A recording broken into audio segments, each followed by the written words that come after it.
اہل تقوی کی صورت بنا لیجئے، اہل تقوی کی صورت بنا لیجئے، نور سنت سے چہرہ سجا لیجئے، اہل تقوی کی صورت بنا لیجئے۔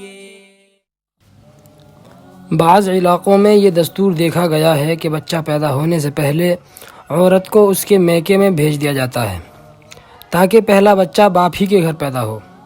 اگر ایسا نہ ہو تو اس کو منحوس سمجھتے ہیں، جبکہ یہ غیر ضروری بات ہے۔ اس کی اس قدر پابندی کرنا کہ کسی طرح ٹلنے ہی نہ پائے، اپنی طرف سے نئی شریعت بنانا ہے، خاص طور سے جبکہ اس کے ساتھ یہ بھی عقیدہ ہو کہ اس کے خلاف کرنے سے کوئی نحوست ہوگی یا ہماری توہین اور بدنامی ہوگی، کیونکہ نحوست کا عقیدہ تو بالکل ہی شرک ہے، کیونکہ نفع اور نقصان پہنچانے والا تو صرف اللہ تعالی ہے۔ لہذا جب کسی چیز کو منحوس سمجھا اور یہ جانا کہ اس سے نقصان ہوگا تو یہ شرک ہو گیا۔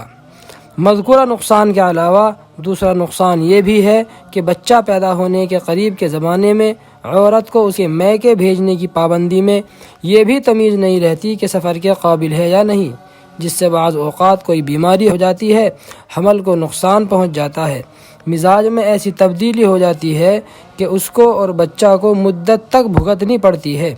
بلکہ حکماء کہتے ہیں کہ اکثر بیماریاں بچوں کو زمانہ حمل کی بے احتیاطیوں سے ہوتی ہیں، غرض کہ دونوں جانوں کا نقصان سامنے آتا ہے۔ تو مسلمانوں کے اندر جو یہ عقیدہ ہے کہ پہلا بچہ باپ ہی کے گھر پیدا ہونا چاہیے، تو یہ بالکل غیر شرعی عقیدہ ہے۔ شریعت کے اندر اس کی کوئی گنجائش نہیں۔